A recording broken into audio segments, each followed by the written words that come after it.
Baik, kembali di Q&A masih bersama Menteri Pertanian Republik Indonesia, Bapak Amran Sulaiman. Nah, sebelum kita memulai perbincangan yang lebih seru lagi bersama Pak Amran, mungkin Mas Heri ada yang lebih seru lagi yang ingin ditanyakan, disampaikan ke Pak Amran, silakan. Jadi pengusaha sama jadi menteri itu musuhnya banyakan mana, Pak?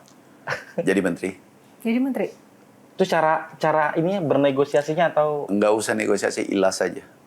Aku bekerja karena Allah, untuk umat, untuk bangsaku yang saya cintai. Pernah diancam, Pak?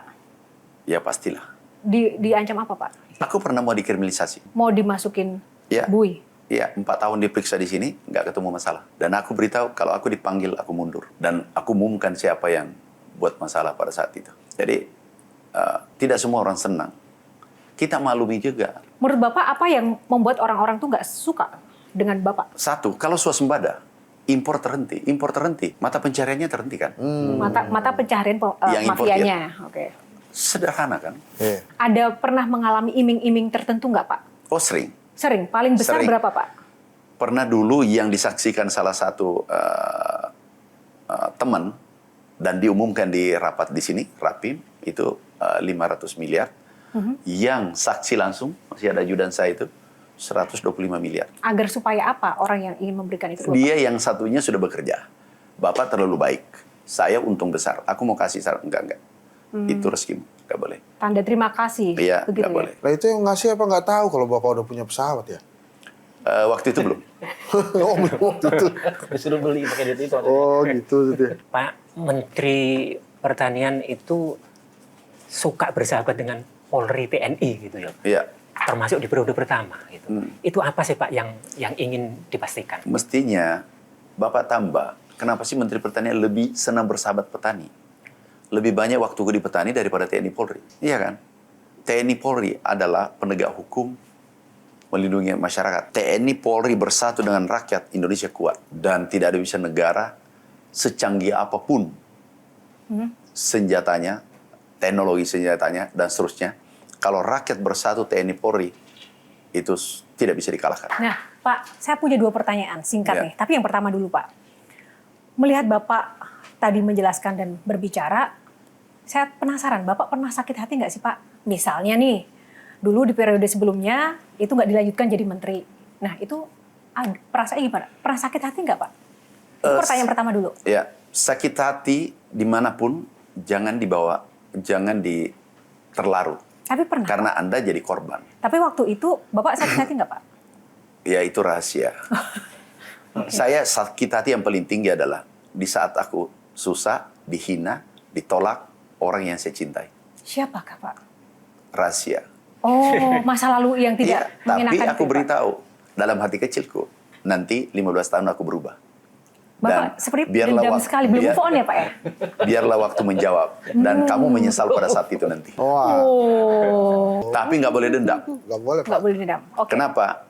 Kalau ada yang menyakiti, itu adalah guru terbaik kita. Membuat kita kuat. Dan dia yang menyakiti saya adalah bagian dari hidupku. Makanya jangan rawat dendam. Barusan yang Bapak sampaikan, Bapak terlihat sangat tegas, tanpa beban ketika berbicara, mengambil kebijakan, menantang para koruptor, mafia.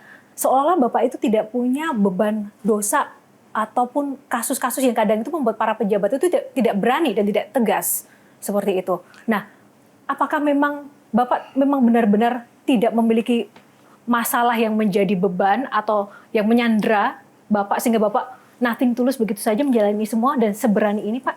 Jadi gini, kita berangkat dari keikhlasan.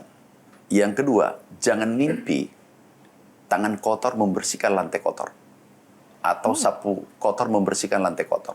Harus sapu bersih. Karena anak-anak ini tidak akan patuh kalau bapaknya tidak bisa teladan. Oke. Aku punya celah satu saja. Itu pasti ada sanksi sosial beredar. Dan dia demotivasi. Bahwa ini adalah omong-omong pimpinan saya. Itu sangat berbahaya. Jangan teladan dalam narasi. Tapi teladan dalam tindakan. Ini dipublikasi nanti. Kalau ada satu orang mengaku pernah memberi amplop ke saya dengan isinya. Bukan amplop, dengan isinya. Dan lolos. Hari ini juga saya berhenti tinggalkan jabatan di sini. Ya, teman-teman, waktunya sangat terbatas dan sudah habis, tapi masih ada kesempatan untuk panelis memberikan closing statement singkatnya, mungkin kita mulai dari Bang Kudori terlebih dahulu.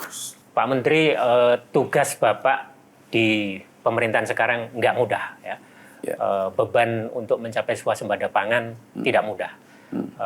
Saya kira di pundak beliau ini beban 280 masyarakat ditumpukan, terutama dari petani. Kita berharap Pak Menteri tetap teguh, Pak Menteri tetap tegas dengan seperti yang sudah berjalan. Mudah-mudahan tidak terlalu lama swasembada dan tugas-tugas yang dibebankan ke Pak Menteri tercapai.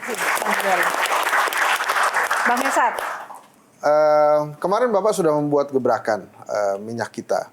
Kemudian banyak juga gebrakan-gebrakan lain.